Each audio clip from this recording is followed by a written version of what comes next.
Brilliance Audio presents the unabridged recording of J.D. Salinger, The Escape Artist, by Thomas Beller, performed by Grover Gardner.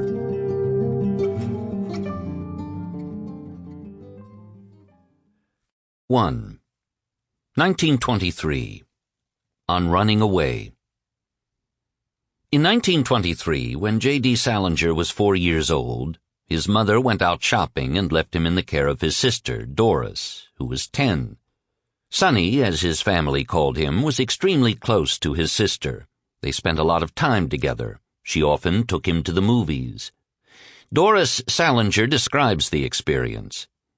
In those days, the movies were silent and had subtitles that I had to read to him out loud.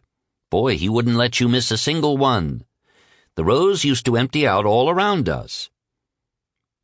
Immediately one feels a moment of recognition, the oral version of a double take. There is no one like the grown-up Doris Salinger in J.D. Salinger's fiction. A successful career woman, twice divorced, a buyer for Bloomingdale's most fashionable department, moving amid other strong, well-earning ladies in New York City's garment and fashion world. And yet something about that voice, its wised-up, exclamatory energy combined with a note of exasperation, sounds familiar.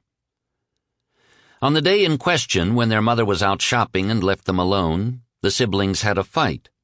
I forget about what, Doris would say almost 60 years later. The cause of the fight is forgotten, but not the result. Sonny packed a suitcase, dressed himself in his Indian outfit, and left the apartment. He didn't leave the building, though. A couple of hours later, his mother arrived in the lobby and found her son, dressed head to toe in his Indian costume, complete with a long feather headdress. His suitcase was by his side. "Mother, I'm running away," he said, "but I stayed to say goodbye to you." They went upstairs and opened the suitcase. It was full of toy soldiers. 2. The Gift. Shortly after I decided to write a biography of J.D. Salinger, I went to the home of a man who was in possession of an invaluable bit of evidence.